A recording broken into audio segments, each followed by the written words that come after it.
Dan tak lupa pula kita sampaikan selawat dan salam ke haribaan junjungan alam Nabi besar Muhammad sallallahu alaihi wasallam. Berkat perjuangan beliau, usaha payah beliau, hari ini kita ini merasakan nikmatnya iman, nikmatnya Islam. Hadirin yang dimuliakan Allah Subhanahu wa taala. Dahulu di zaman baginda Rasulullah sallallahu alaihi wasallam ada seorang sahabat Nabi yang pertama, Tamim Ad-Dari radhiyallahu an. Pernah dia itu melakukan satu perjalanan pelayaran bersama 30 orang laki-laki. Ketika dia berlayar di lautan, di tengah perjalanan, di tengah laut sana kapal mereka itu terkena badai ombak. Sehingga selama 1 bulan kapal yang mereka tumpang itu terombang-ambing di tengah laut, nggak tentu arah. Kemudian selama 1 bulan mereka terkena badai ombak, dan akhirnya mereka itu terdampar di satu pulau, yang pulau itu belum pernah mereka lihat sebelumnya, pulau yang asing bagi mereka. Ketika mereka sampai di pulau tersebut, maka rombongan Tamim Ad-Dari radhiyallahu anhu turun. Kemudian mereka beristirahat di tepi pantai. Ketika mereka telah selesai dari beristirahat, maka mereka berusaha mencoba masuk ke dalam pulau tersebut. Tapi alangkah terkejutnya mereka ketika rombongan Tamim Ad-Dari radhiyallahu anhu hendak masuk ke dalam pulau tersebut. Mereka itu bertemu dengan hewan, yang mana hewan itu seluruh tubuhnya itu ditumbuhi oleh bulu-bulu yang sangat lebat, sehingga mereka itu nggak paham mana kepalanya, mana ekor. Dan alangkah mengejutkannya, tiba-tiba hewan itu berbahasa seperti bahasa manusia. Hewan itu berkata kepada rombongan Tamim, sesungguhnya di dalam gua sana ada seorang laki-laki yang telah menunggu kedatangan kalian. Maka Tamim mengira mungkin laki-laki yang dimaksud itu mungkin syaitan. Maka segeralah mereka masuk ke dalam gua. Maka ketika mereka telah sampai ke dalam gua, mereka melihat ada sosok laki-laki yang berbadan besar, dalam keadaan tangannya itu terbelenggu sampai ke tengkuk, kakinya diikat oleh rantai besi. Kemudian Tamim ini bertanya, siapa kamu ini? Kemudian laki-laki yang terikat itu menjawab, sesungguhnya takdir ini telah menentukan pertemuan kita pada hari ini. Kemudian laki-laki yang terikat itu bertanya kepada rombongan Tamim radhiyallahu an, sebaliknya siapakah kalian ini? Maka Tamim radhiyallahu anhu menjawab, kami ini adalah bangsa Arab. Kami berlayar, kemudian di tengah lautan kapal kami terkena badai ombak. Selama 1 bulan kami terombang-ambing di tengah laut, dan akhirnya kami terdampar di pulau ini. Kemudian setelah itu kami beristirahat di tepi pantai, dan kami berjumpa dengan satu makhluk yang telah menunjukkan keberadaanmu di sini. Padahal hadirin yang mulia, laki-laki yang terikat itu adalah Dajjal. Maka tiba-tiba Dajjal bertanya, kabarkanlah kepada aku, katanya, tentang kurma baisan. Maka Tamim bertanya kembali, tentang apanya yang ingin kau ketahui?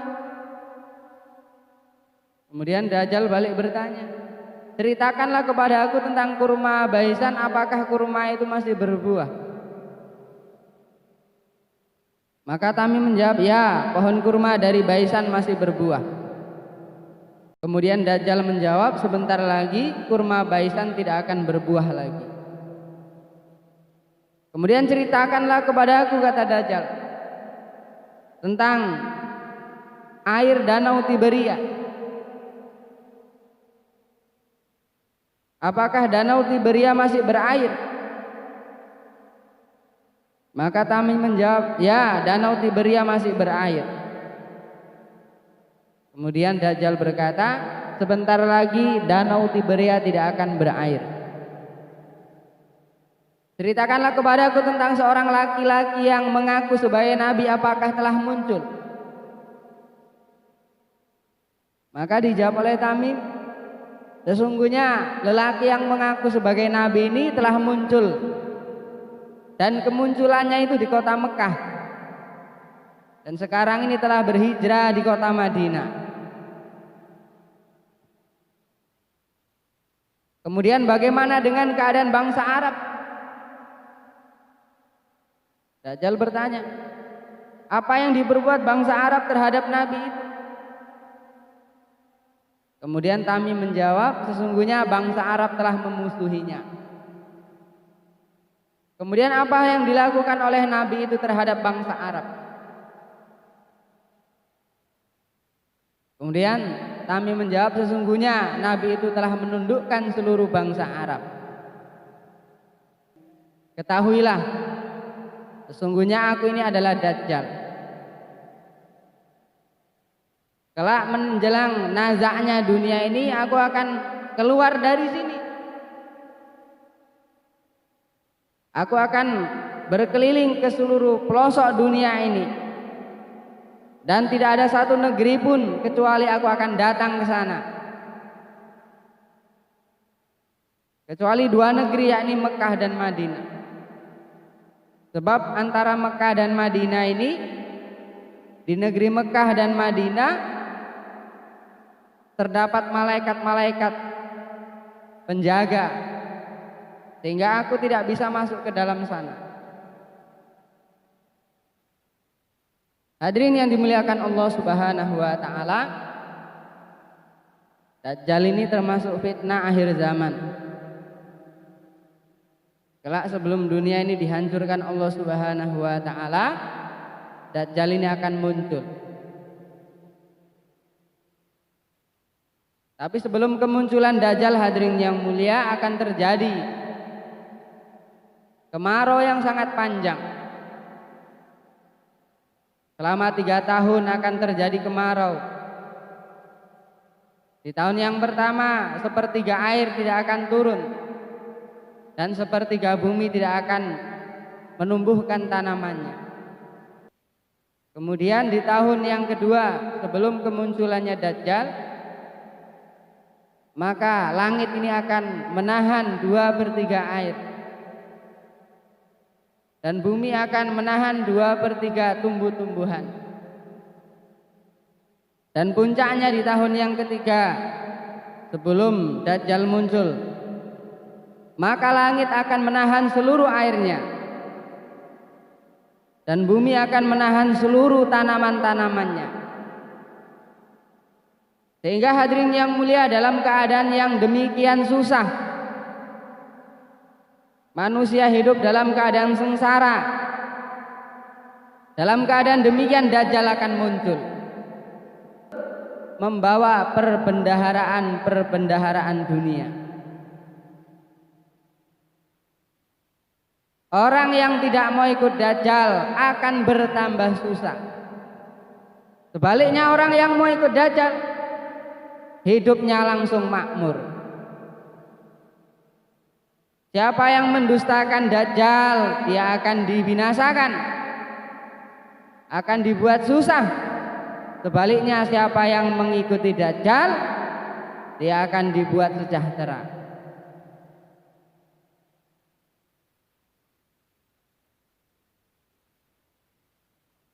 Hadirin yang dimuliakan Allah Subhanahu wa taala, untuk menghadapi fitnah akhir zaman, maka apa yang perlu kita persiapkan? Maka yang perlu kita persiapkan adalah iman kita. Karena harta kita ini tidak bisa menolong kita. Kumpul harta banyak-banyak, ya kan? Supaya kita ini selamat dari fitnah dajjal, nggak bisa. Karena bentengnya itu adalah keimanan kita kepada Allah. Keimanan yang teguh, iman yang lurus, iman yang kuat, amal yang baik, maka kita ini akan diselamatkan Allah Subhanahu wa taala. Kekuatan benda-benda dunia tidak akan bisa menyelamatkan kita sedikit pun. Pada saat itu hadirin yang mulia, hanya orang-orang yang lurus imannya yang akan selamat.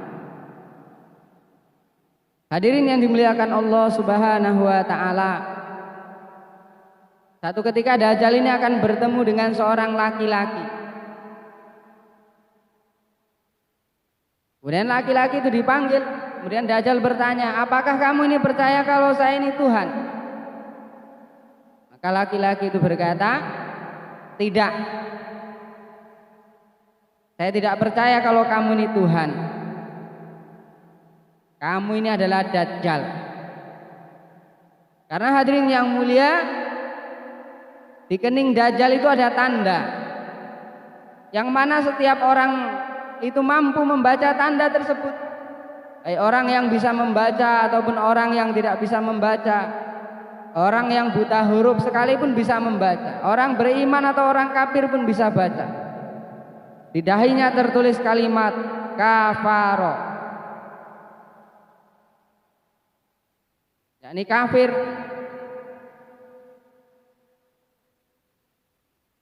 Maka pemuda itu mengatakan, "Kamu ini adalah Dajjal. Bagaimana kalau kamu saya matikan, kemudian kamu saya hidupkan kembali? Apa kamu percaya kalau saya ini Tuhan?" Maka pemuda itu mengatakan, "Tidak. Kamu ini adalah Dajjal." Maka hadirin yang mulia, seketika pemuda itu pun ditebas batang lehernya. Maka hadirin yang mulia, seketika pemuda ini pun dibunuh oleh Dajjal. Kemudian ketika pemuda ini telah mati, kemudian Dajjal berkata, "Hiduplah." Maka pemuda ini pun hidup kembali. Kemudian ditanya, "Sekarang apakah kamu telah percaya? Kamu tadi saya matikan, kemudian kamu sekarang ini saya hidupkan kembali. Apakah kamu percaya kalau saya ini adalah Tuhan?" Maka lelaki itu, pemuda itu berkata, "Tidak. Demi Allah, saya ini sekarang tambah yakin kalau kamu itu adalah Dajjal." Maka hadirin yang mulia, setelah kejadian ini, maka Dajjal ini tidak bisa membunuh pemuda itu lagi. Hadirin yang dimuliakan Allah Ta'ala, dalam satu hadis Nabi SAW bersabda, "Sekiranya kamu mendengar Dajjal itu muncul di satu negeri, maka janganlah ada sekali-kali keinginan dalam hatimu untuk bertemu dengan Dajjal. Karena kamu itu tidak akan kuat menghadapinya. Iman kamu itu bisa goyang bertemu dengan Dajjal. Kalau kamu dengar Dajjal itu muncul, larilah kamu, menghindar, berusaha supaya kamu tidak bertemu dengan dia." Hadirin yang dimuliakan Allah Subhanahu wa taala, orang-orang yang rapuh imannya akan mudah mengikut Dajjal. Apalagi orang kafir. Wanita-wanita akan berbondong-bondong mengikut Dajjal. Kemudian orang-orang yang suka mencampur adukkan yang hak dengan yang batil, orang-orang yang suka mencampur adukkan yang baik dengan yang mungkar, maka dia akan mudah menjadi pengikut Dajjal. Jadi hadirin yang mulia, maka yang perlu kita persiapkan adalah kehidupan kita. Kita bersihkan kehidupan kita dari segala kemaksiatan, kemungkaran. Kita teguhkan keimanan kita kepada Allah Subhanahu wa taala. Dan kita juga tidak lupa berdoa kepada Allah supaya Allah Subhanahu wa taala lindungi kita ini dari fitnah Dajjal. Dan Nabi Shallallahu alaihi wasallam bersabda, barang siapa yang senantiasa mendawamkan istiqomah setiap hari Jumat ataupun malam Jumat, senantiasa membaca surah Al-Kahfi, maka Allah Subhanahu wa taala akan pelihara dia dari fitnah Dajjal. Hadirin yang mulia, musuh bakal datang dan Nabi Shallallahu alaihi wasallam telah memberi kita cara untuk menghadapi musuh itu agar kita ini selamat. Maka hadirin yang mulia, nasihat Rasulullah ini kita amalkan. Karena fitnah Dajjal ini tidak bisa kita hindari dengan kekuatan jasmani kita. Tidak bisa kita hindari fitnah Dajjal ini dengan harta benda kita. Kalau kita menganggap dengan kekuatan yang ada dalam diri kita, benda-benda yang ada di sekitar kita ini kita bisa selamat dari fitnah Dajjal, justru Dajjal akan datang membawa semua itu, hadirin yang mulia. Dalam keadaan manusia hidup dalam kesusahan, keadaan perekonomian yang hancur, Dajjal datang membawa benda-benda dunia.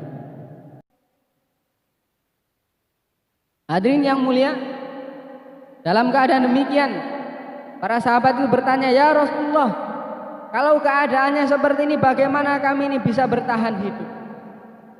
Apakah yang kami makan nanti dalam keadaan seperti ini? Nabi SAW sabdakan, orang-orang yang beriman masa itu, dia ini akan bisa bertahan hidup dengan tasbihan. Makanan orang-orang beriman hanya zikir aja. Allah Subhanahu wa taala akan memberikan taufik kepada orang beriman ini, asbab zikir mereka itu tenang. Dengan zikir mereka itu merasa sudah cukup untuk mempertahankan hidup mereka dari fitnah Dajjal. Sehingga mereka itu tidak terpengaruh untuk mendapatkan hal-hal selain itu. Sehingga mereka tidak tergoda dengan apa-apa yang ditawarkan Dajjal. Mereka itu hanya bertahan dengan zikir. Hadirin yang dimuliakan Allah Subhanahu wa taala, dalam keadaan fitnah begini besar, mampukah kita menghadapi itu semua kalau iman kita ini rusak? Maka hadirin yang mulia, dari sekarang kita berupaya memperbaiki diri kita, iman kita, amal kita, berdoa kepada Allah supaya Allah Subhanahu wa taala lindungi kita semua. Tidak ada yang bisa menolong kita. Harta benda tidak bermanfaat pada masa itu kalaupun kita punya harta. Apalagi kalau kita tidak punya apa-apa, iman kita lemah, Dajjal datang bawa semua itu. Hadirin yang dimuliakan Allah Subhanahu wa taala, mudah-mudahan kita beri taufik oleh Allah Subhanahu wa taala sehingga Allah Subhanahu wa taala pelihara kita. Amin ya rabbal alamin. Assalamualaikum warahmatullahi wabarakatuh.